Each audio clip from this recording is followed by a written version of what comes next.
Hey guys, Josh Wells here with Star Strength Houston. We're going to go over bench press today. We're going to go over the touch point on the bench press. Seems to be a problem for a lot of people, so we're going to try to clarify that for you.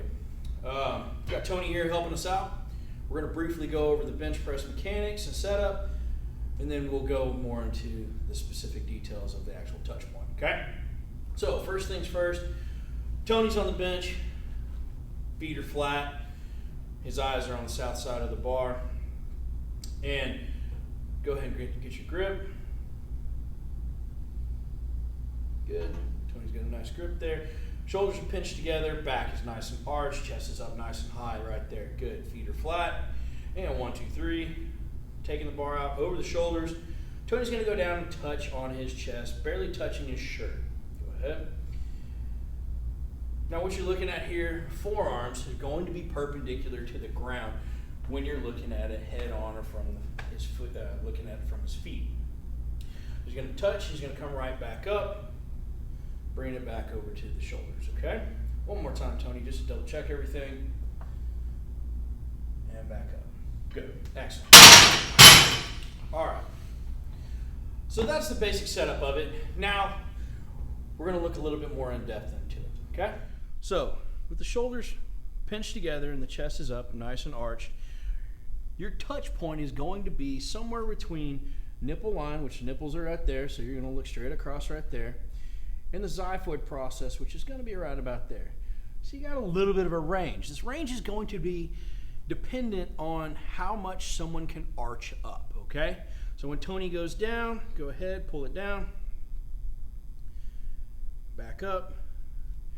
That's a little low because the elbows need to be at a 75-degree angle, abducted from the shoulder, okay? So Tony, bring your elbows out and go down again. Right about there.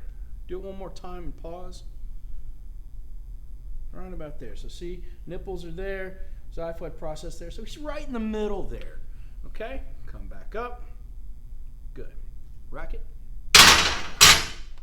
The bar placement on the chest is going to be dependent on how much someone can arch up. You get somebody who can't arch up well, Tony, we're going to flatten your back out just a little bit, drop your arch just a little, keep the shoulders pinched.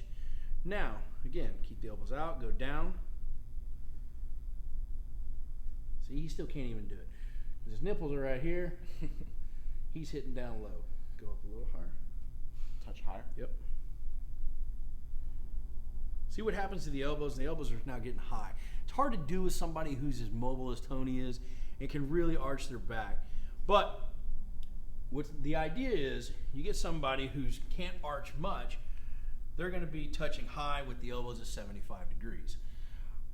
You get somebody who can really arch, you get a female usually, they can really arch their back, they're going to hit down here by the xiphoid process, okay? And that's just because they can get their chest in a line closer to their actual shoulder joint. So even though the arms are abducted at 75 degrees, your touch point's going to be much, much higher just due to mobility and flexibility of their back, okay? Go ahead and bring it back up, Tony. Arch up again. There you go. Go ahead and go. Just your normal touch right there. Good. One more time. And back up. Good. Thank you. All right there. All right. So another thing to look at on your touch point is make sure that the elbow is actually still in front of the bar. That way, when Tony presses back up, it immediately goes to the shoulder. Good. Go back down again. If this is not the case, if you're worried about, if you're thinking about abducting your elbows too much, or your elbows too much, then your elbows will get behind the bar here, and that's going to push the bar out front. It's going to make it a lot harder, and it's more likely you will miss your bench press. So keep the elbows in front right there, still about 75 degrees abducted. Press up. Good. Go back down one more time just to reiterate that.